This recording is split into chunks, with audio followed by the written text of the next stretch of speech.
When the machines roared back to life at the long-abandoned quarry, no one expected anything unusual. The place had been neglected and ignored for 2 decades. Just dust rock and a job that needed doing. But when one of the excavation machines hit some piece of metal, the crew discovered something that no one was supposed to find. But before we start our story, smash the like button, make sure to subscribe and hit the notifications bell so you won't miss any new stories. The crew arrived on Monday morning. It was still dark outside, and with the quarry's location far from town, it was nice and quiet. But that was about to change. Carl and his team were to clean up 25 years of overgrowth and debris from this forgotten quarry. The task seemed simple, or so they thought. The goal set for Carl and his team was to completely strip the quarry to its bare rocky walls and even expand it by well over 100 feet for more stone delving possibilities. With a massively growing house market, the need for stone increased tremendously over the years. But there was one big problem, and that problem arose quickly after they started delving. It took the team 2 days to clear all the loose debris from the quarry. They had heavy machinery and plenty of modern tools, making the task easy. Spirits were high since the expansion of the quarry was a big job which provided financial security. But then, on the 3rd day, the team hit a major roadblock. The digging crane was down in the quarry, and with it the team had already started deepening and expanding the quarry walls. Suddenly, an ear-deafening sound was heard at the front of the crane. The entire team was shaken up by it. What the hell was that? Carl and his team knew that one of the metal components must have been the digging part of their crane, but what it slammed against was a mystery. When the team looked into the hole created by the crane, they saw a metallic shimmer surface facing them. Carl ordered his crew to pick up shovels to excavate the object from the ground. At first, the team only saw a speckle of yellow metal, but they quickly noticed that the object was far larger than they had imagined. It was at least 5 feet in diameter. "What can it be?" crew members whispered. After a little bit more digging around the object, the team used their high-powered crane to do the rest of the lifting. The object was also at least 6 feet deep, and the team looked on in awe. "Maybe there is gold inside," one of Carl's workers said enthusiastically. But it became obvious pretty fast that this wasn't a safe at all. What it was hard to make out, since it was still partially stuck in the ground. With the object removed from the ground, Carl and his team circled it as it stood between them. There were doors on both sides.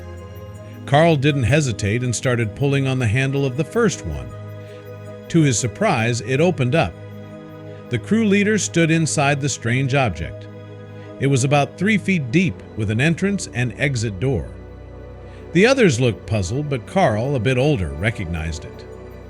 Carl stepped through the other side of the object and saw his crew still staring at it, mystified. But he ignored the object and walked straight to the hole they'd dug. A round opening became visible inside the hole. "It's a tunnel." "But where does it go?" someone asked. Nervous excitement buzzed through the group. Carl took a deep breath and stared into the tunnel's dark mouth. "All right, we're going in," he said, trying to steady his nerves. Together, they stepped into the eerie unknown passage.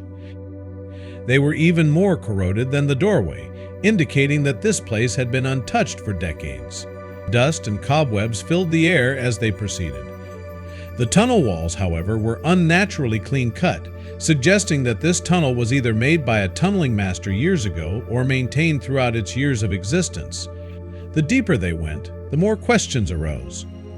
Who had dug this tunnel? And why?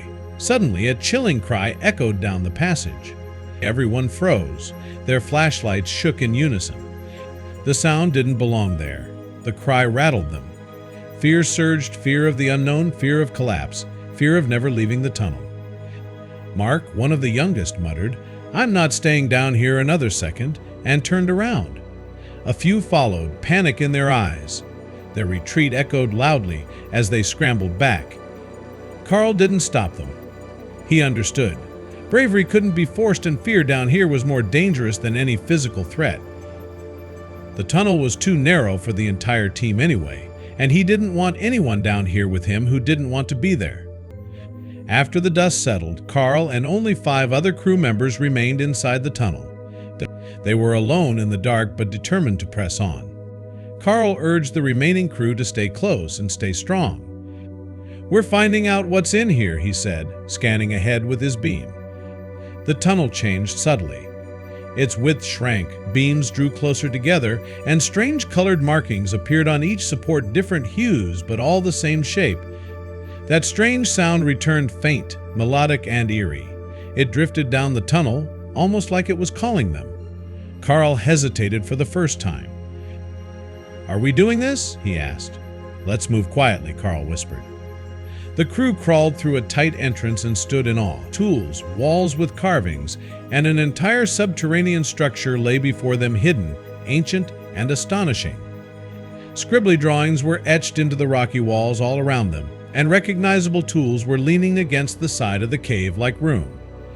Carl stared at the symbol on the dusty tool. He recognized it, but couldn't quite place where from. Before he could say anything, that familiar sound echoed again, followed by something new, footsteps. The crew stiffened. It wasn't just a sound anymore. Something or someone was coming. Carl spun around, signaling to his team. There was no time to think. It was clear that whatever caused these sounds was getting closer, because the footsteps that were first heard in the far distance quickly grew louder and louder. Carl's crew exchanged nervous glances, not wanting to get caught somewhere they did not belong. "We have to hide," Carl whispered to his team while pointing back to the tunnel from which they came. Hidden behind boulders, Carl and the crew held their breath. A group of elderly men shuffled into the chamber. They wore worn-out work clothes, their silver hair glinting in the lamplight. None looked under 60. One man carried an old oil lantern. Carl's crew exchanged bewildered glances. Who were these people? And why were they down here? One of the older men carried an oil lantern, its soft yellow glow casting eerie shadows on the walls. As he swung the lantern back and forth, the metal hinge made the familiar whining sound Carl and his team had heard before in the tunnel. Now Carl and his team knew its source. The echoes amplified the noise, making it much scarier than it truly was. The group of elderly men seemed oblivious to the hidden crew watching them. They went about their routine, lighting more lanterns placed around the room. As the chamber grew brighter, Carl and his team saw makeshift beds, worn but functional, made from old metal carts and other mining equipment. One of Carl's crew members, unable to contain his shock, let out a small gasp. Unfortunately, the gasp was loud enough to catch the attention of the elderly men. As a response, one of the men snapped his head toward the dark corner where Carl's team was hiding.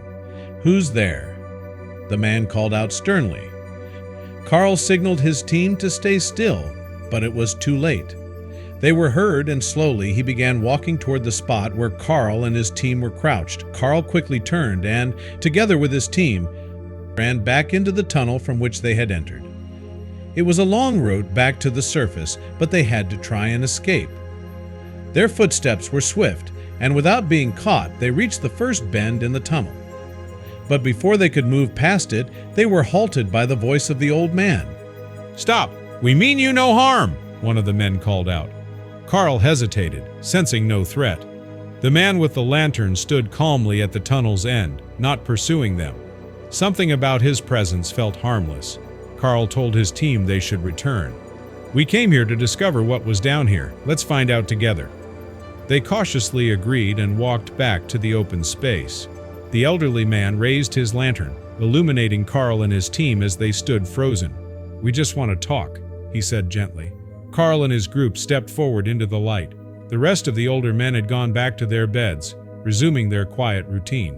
The man with the lantern approached Carl and extended his hand. "My name is John." Curious, John asked how they found the place. Carl explained that they were clearing debris in the quarry when they uncovered a hidden tunnel door. Upon hearing this, John's expression changed instantly. The other men looked visibly alarmed. Suddenly animated, they rose from their beds. "After all these years?" John murmured, tears forming in his eyes. Seeing Carl's confusion, he promised to explain. He told them they were once miners in this very location decades ago when it was an active mining site. During a deep excavation, a violent earthquake hit, collapsing most tunnels and trapping a small group of workers. At first, we tried to dig our way out, but our equipment was too limited. Eventually, we realized no rescue was coming. We were presumed dead. The men had survived underground for over 30 years. With provisions meant to sustain a full crew, 8 survivors rationed supplies carefully.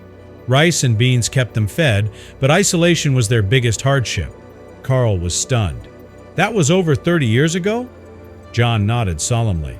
We couldn't get out. The tunnels were sealed and digging risked more collapse. The revelation hung in the air. 3 decades of isolation beneath the earth. But now, hope returned. We can help you, Carl said. The door we found is open. There's a way to the surface again. John's eyes widened in disbelief. The other miners looked at one another, their faces a mix of shock and hope. Are you serious? John asked. Carl nodded. We can get you out. With the help of Carl's team, the 8 miners were brought out and rushed to the hospital for observation, where they stayed for over 2 weeks. Some of them were reunited with long-lost family members in emotional scenes. Even Carl, usually stoic, wiped away a tear at the heartfelt embraces. We were just there to reinstate a quarry, Carl said. Now we've saved 8 lives. You can't make this stuff up. News of the miraculous discovery spread quickly. Carl and his team were hailed as heroes, appearing on national news to recount their experience. But for them, the real reward was knowing the miners were safe. The mine was permanently closed to prevent further danger, and a few months later, the quarry was reinstated, this time with a story no one would ever forget.